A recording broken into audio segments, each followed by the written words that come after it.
এক নজরে ফুটবলের খবর প্রস্তুতিতে মেসারার্স ক্লাব সুপার সিক্সে থাকার লক্ষ্য মেসারার্স কোচের স্টেট ইউথ লিগের চ্যাম্পিয়নশিপ রাউন্ড জার্সি ও জিম উদ্বোধন কাস্টমস ক্লাবের জার্সি উদ্বোধন কাশীপুর সরস্বতী ক্লাবের।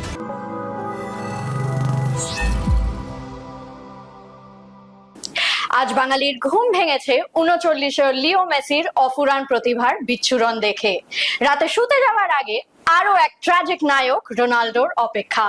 তার মধ্যেও ঘরোয়া ফুটবলের খবর নিয়ে আজকের পর্ব শুরু করছি আমি শিবাঙ্গনা। ক্যালকাটা লিগ প্রিমিয়ার ডিভিশনের খেলা শুরু হতে আর দেরি নেই, দলগুলো প্রস্তুতি শুরু করেছে। আজ আমাদের ক্যামেরায় উঠে এলো মেসারার্স ক্লাবের প্রস্তুতির ছবি।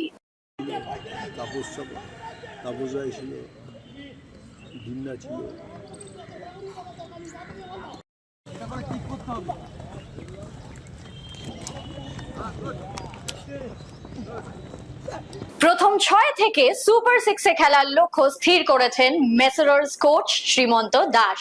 দল নিয়ে তিনি আরো কি জানালেন শুনে নেব একবার। সিএফএল সিজনের আপনার টিমের প্রিপারেশন কেমন হচ্ছে? না, প্রিপারেশন তো ভালোই হচ্ছে। 2026-27 যে মরশুমে এবার আমরা নেমেছি, অলরেডি 20 দিন হয়ে গেছে। 20 দিনে আমাদের প্রিপারেশনে আমরা মোটামুটি একটা আমাদের যে আমরা যতটুকু নেওয়া দরকার ছিল সেই জায়গায় আমরা এখন আপাতত ঠিক জায়গাতেই আছি প্রিপারেশন। আচ্ছা, এবছর আপনার টিমের লক্ষ্য কি আছে? এবছর লক্ষ্য অবশ্যই আমরা সুপার সিক্সে যাতে খেলতে পারি, সেই অনুযায়ী আমাদের অফিসিয়ালরা সেরকমই টিম করেছেন। সেই জন্য আমরা ভাবছি এবার সিএফএলে আমরা সুপার সিক্সে যাব। আপনার টিমকে নিয়ে কতটা আশাবাদী? আশাবাদী মানে ভালোই আশাবাদী, যে এখনও প্রত্যেকটা ছেলেই গত বছর লিগে যারা ভালো পারফর্ম করে সেরকম ছেলে দেখে আমরা এবছর নিয়েছি, যাতে ভালো লিগটা ভালো পারফর্ম করতে পারে। আর টিমে কেমন কি প্লেয়ার আছে স্যার কিছু যদি বলেন? ভালো ভালো আছে, অমিত আছে, তারপরে মিন্টু আছে, ভালো ভালো আমাদের নামই সবই কলকাতা আমার নাম করা ভালো খেলা করতে ভালো পারফর্ম করা ছেলে আছে গত বছর লিগে আইপিএল লিগে। আর তাহলে আপনার এবারে আমাদের টিম কি আমাদের সিএফএলে অনেকটা ভালো প্রতিপক্ষকে ভালো ফাইট দেবে? অবশ্যই অবশ্যই চেষ্টা করি। আমরা এখনও কারোর সাথে সেভাবে ম্যাচ খেলে উঠতে পারিনি, বাট আমরা কার কোনো টিমকে দেখতেও পারিনি। তার ফলে আমরা চেষ্টা করবো প্রত্যেকটা টিমকে ভালো ফাইট দেওয়ার আর কি। ওকে, থ্যাংক ইউ স্যার। জমে উঠেছে স্টেট ইউথ লিগের চ্যাম্পিয়নশিপ রাউন্ডের খেলা। আজ ছিল অনূর্ধ্ব 13 বিভাগের একাধিক খেলা। এক নজরে দেখে নেব সেই সব ম্যাচের ফলাফল। অনূর্ধ্ব 13 স্টেট ইউথ লিগের চ্যাম্পিয়নশিপ রাউন্ডের খেলায় আজ বিবেকানন্দ স্টেডিয়ামে বেঙ্গল ফুটবল একাডেমি ৪-০ গোলে ভবানীপুর এফসি কে হারায়। বিএমএসএ মাঠে বিধাননগর এমএসএ ৩-০ গোলে মোরল্যান্ড রাইজকে হারায়। পানিহাটি মাঠে পানিহাটি ফ্যাশন জোন ৩-১ গোলে ইউনাইটেড এসসি কে হারায়। জ্যোতির্ময় ফুটবল স্কুল মাঠে জ্যোতির্ময় ফুটবল একাডেমি ৩-০ গোলে এসকেএম স্পোর্টস ফাউন্ডেশন কালনাকে হারায়।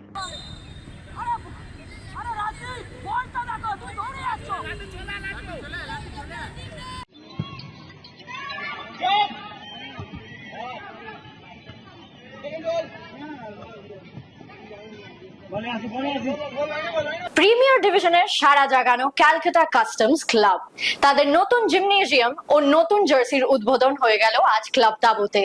দেখুন সেই অনুষ্ঠানের ছবি।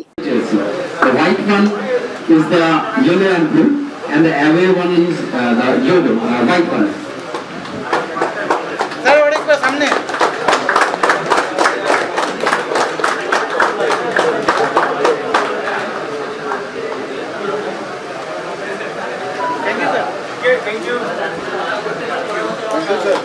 Thank you very much. Thanks everyone.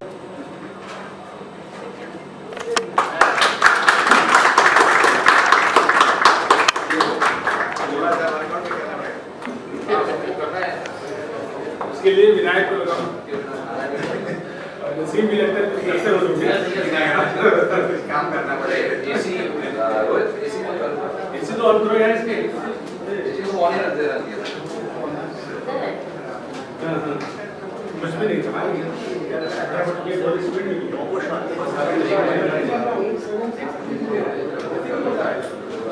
Kashipur Saraswati club Kolkata ময়দানের এই ক্লাবের জার্সি উদ্বোধন হয়ে গেল।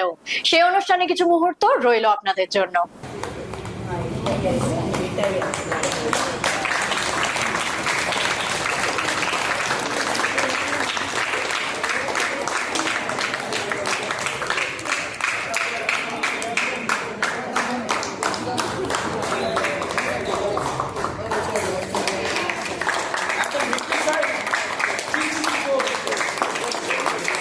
জোরে হাত তালিও শুভেচ্ছা হয়ে না।